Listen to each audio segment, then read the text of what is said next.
জয় গুরু প্রেরণাম, জয় শিবধাম। জয় শিবধাম। শিবধামের চরণ শিবধামের তরফ থেকে অনেক অনেক আশীর্বাদ। সুস্থ থাকো, ভালো থাকো। বাবা, অনেক ভক্তের প্রশ্ন এসেছে হ্যাঁ, যে আমরা ভগবানের সাথে কানেক্ট কিভাবে হব। হ্যাঁ, হ্যাঁ। তো এটা যদি একটু বিস্তারভাবে বলতে। ভগবান মানে হচ্ছেন যিনি সমস্ত চর অচর প্রাণীর মধ্যে তার অন্তরঙ্গ শক্তি দ্বারা বিরাজমান, তিনি হচ্ছেন পরমেশ্বর, পরমাত্মা। তাহলে পরমাত্মাকে আমরা কিভাবে জানবো বা বুঝবো? যুগে যুগে বিভিন্ন সময়ে বিভিন্ন কালে অনেক মুনি ঋষি সাধকগণ দেহ ধারণ করেছেন, কিন্তু তারা কিন্তু সম্পূর্ণরূপে ঈশ্বরকে বুঝে উঠতে পারেননি। তারা বোঝার চেষ্টা করেছে মাত্র। তার যে বিরাট রূপ, সৌন্দর্য, এবং তিনি যে প্রত্যেক মুহূর্তে কণায় কণায় সবকিছুর মধ্যে বর্তমান, অর্থাৎ সকল গুণের মধ্যে যে তিনি বর্তমান রয়েছেন, তা কিন্তু একমাত্র তাকে হৃদয়ের কেন্দ্রবিন্দু দিয়ে উপলব্ধি করার চেষ্টা করলে তবেই কিন্তু ভক্তরা তাকে বুঝতে পারবে। আজকে পরমাত্মাকে জানতে হলে আগে আত্মাকে জানতে হবে। কাকে জানতে হবে? আত্মাকে জানতে হবে। তাহলে আত্মাকে, আজকে আমার যে এই শরীর যদি আমি আয়নার সামনে দাঁড়িয়ে দেখি, এই চোখ, এই নাক, এই মুখ, এই কান, এই আঙুল, এগুলো কি আমার? না, এগুলো আমার নয়। এই শরীরটাই তো আমার নয়। তাহলে আমার কি? আমার হচ্ছে পরমাত্মা। আমার হচ্ছে পরমাত্মা। আমি প্রভুর আর প্রভু আমার। আগে বুঝতে হবে আমি কি জন্য এই পৃথিবীতে দেহ ধারণ করেছি। শুধুমাত্র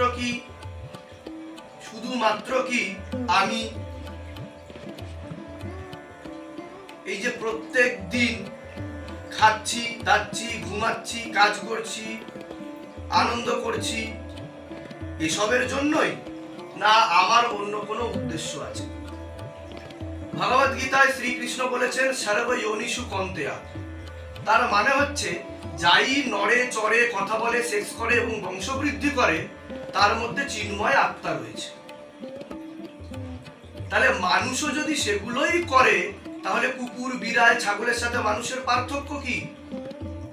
এছাড়া ভগবদ গীতায় ভগবান শ্রীকৃষ্ণ কি বলেছেন? আহম বীজ প্রদা পিতা, that's mean I am the supreme creator of all.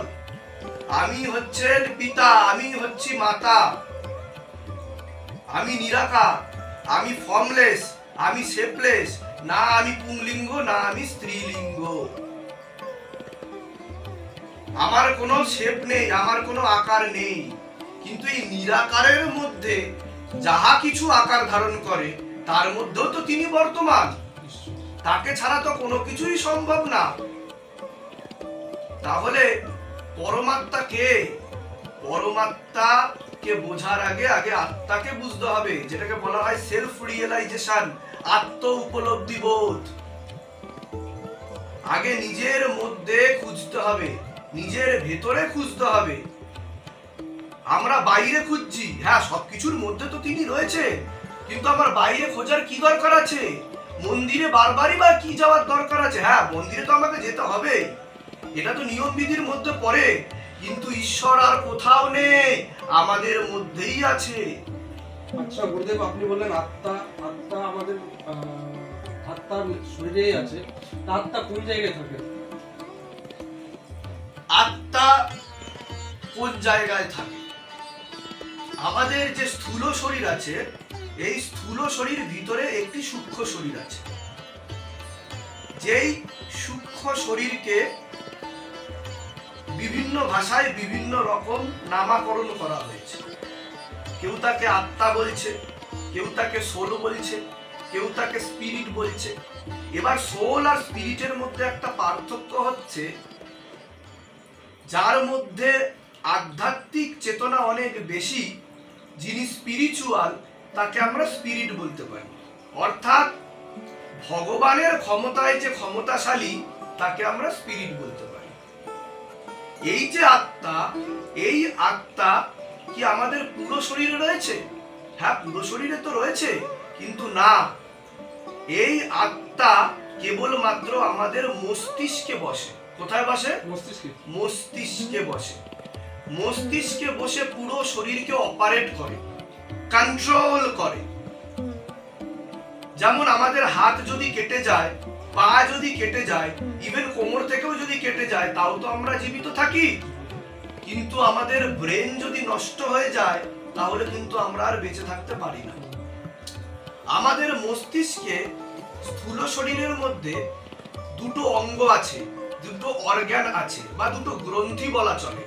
একটা হচ্ছে পাইনিল গ্ল্যান্ড, আরেকটি হচ্ছে পিটুইটারি গ্ল্যান্ড বা গ্রন্থি।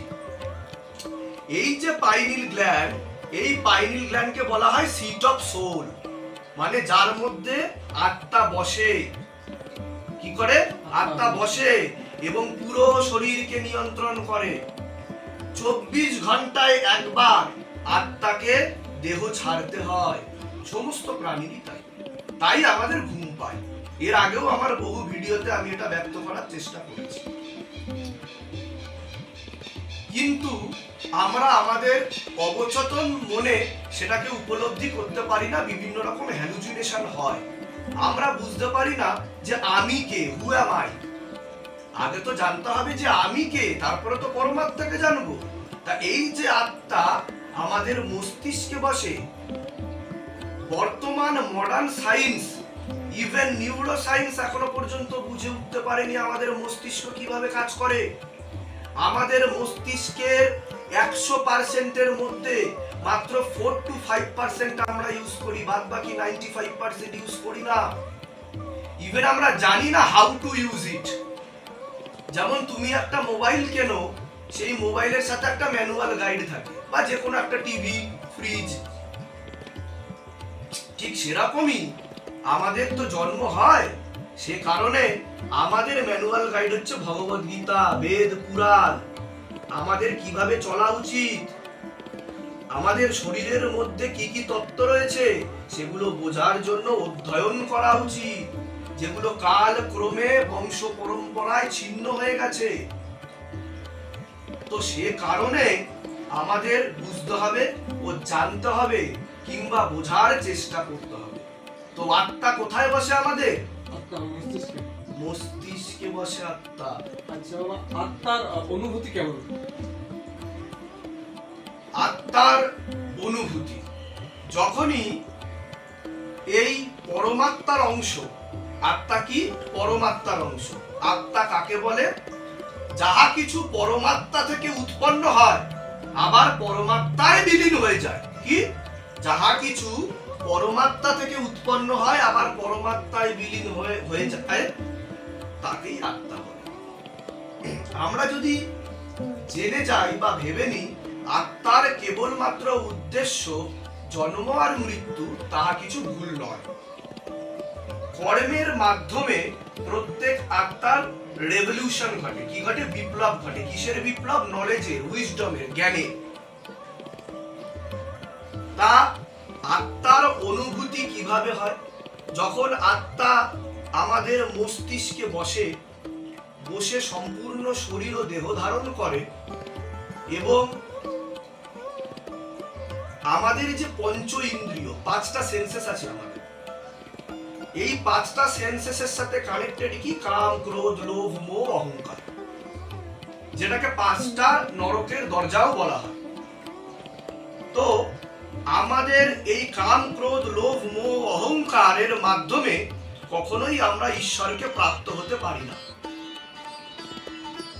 আমাদের এই যে অনুভূতি, তা 3টে গুণের মাধ্যমে আমরা ভাগ করতে পারি, যেটা ভগবদ গীতায় ভগবান শ্রীকৃষ্ণ কুন্তি পুত্র অর্জুনকে বলেছেন, হে অর্জুন,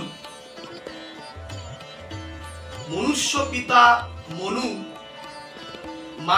মনুর মাধ্যমে যে মানুষকে আমরা দেখতে পাই, সেই মানুষের 3টে গুণ রয়েছে।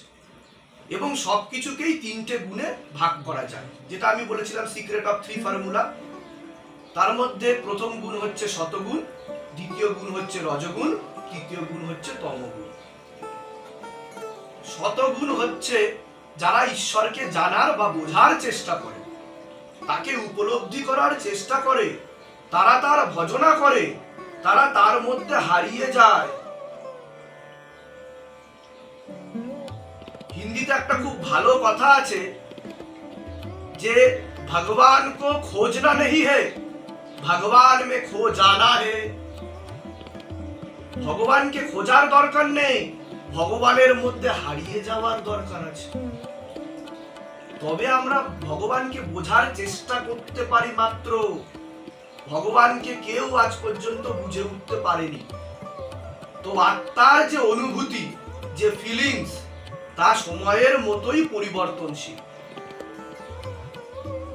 আর যে যে যে আত্মা যে কোনো সময় সময়ের সাথে সাথে নিজের অনুভূতিকে পরিবর্তন করে না, সেই হচ্ছে জ্ঞানী আত্মা।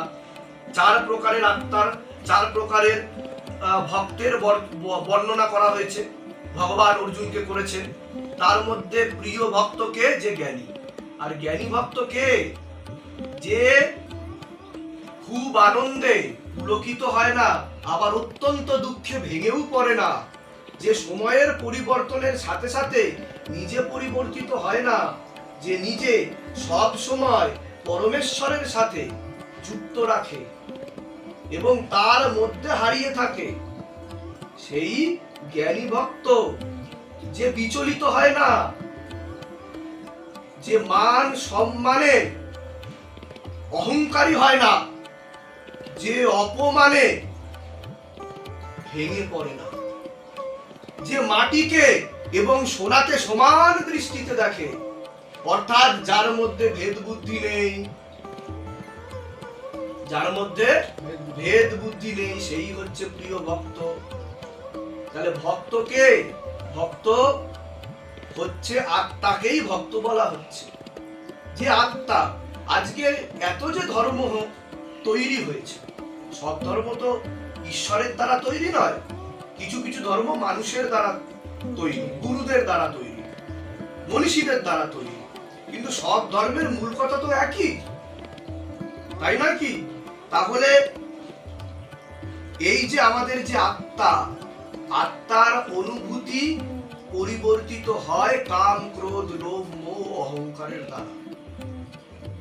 আজকে এই কাম, ক্রোধ, লোভ, মোহ, অহংকারকে আমরা, আমাদের যে মন আছে, সেই মন কিন্তু বারবার এই 5টা নরকের দরজার মাধ্যমে ছুটে ছুটে যায়। তা ভগবান কি বলছে, যে যেমন একটি কচ্ছপকে টাচ করলে, স্পর্শ করলে, কচ্ছপ তার 4টি পা ও একটি মাথাকে সংকুচিত করে খোলের ভিতরে ঢুকিয়ে দেয়। হে কুন্তি পুত্র অর্জুন, তুমি তোমার পঞ্চ ইন্দ্রিয়কে, যাহা কিছু কাম, ক্রোধ, লোভ, মোহ, অহংকারের সাথে যুক্ত হয়ে রয়েছে, তাকে বশীকরণ করো, বশীভূত করো, এবং নিজের মনকে তুমি আমার দিকে লাগাও, তুমি আমার সাথে যুক্ত হওয়ার চেষ্টা করো, তুমি আমার স্মরণে ভজনা করার চেষ্টা করো। এর ফলে তোমার মধ্যে চৈতন্য বোধ জেগে উঠবে, তুমি শতগুণী সম্পন্ন হয়ে ওঠো। শুধু শতগুণী সম্পন্নও নয়, তুমি 3 গুণের উপরে ওঠো, 3টে গুণ তার উপরে ওঠো। তো অনুভূতি এইভাবেই জাগে আত্মা, এবং এইভাবেই আমরা ঈশ্বরকে উপলব্ধি করার চেষ্টা করতে পারি মাত্র। ধামের তরফ থেকে অনেক অনেক আশীর্বাদ। শিব ধামের একমাত্র উদ্দেশ্য মহাদেব শিব শম্ভুর সাথে সকলকে যুক্ত করে দেওয়া। আজকে মনুষ্য সমাজ ম্যাটেরিয়ালিস্টিক ডিজায়ারের মধ্যে, যেটাকে ম্যাটেরিয়াল ডিজায়ার বলা হয়, তার মধ্যে কিন্তু আমরা আবদ্ধ হয়ে আছি। কাম, ক্রোধ, লোভ, মোহ, অহংকার, মোহ মায়ার মধ্যে আচ্ছন্ন। আমরা ইলিউশনের মধ্যে আমরা আবদ্ধ। আমরা আসল সত্যকে দেখতে পাই না, বা দেখার চেষ্টাও করি না, বা জানার চেষ্টা করি না। একবার তো আপনি রাজি হন, একবার তো আপনি ভক্তি দিয়ে দেখুন শিবধামকে। আমি কথা দিচ্ছি, আপনি শিবধামকে ভক্তি দিন, আমি আপনাদেরকে মহাদেব দেব। অনেক আশীর্বাদ, ভালো থাকুন, সুস্থ থাকুন। জয় শিবধাম। জয় শিবধাম।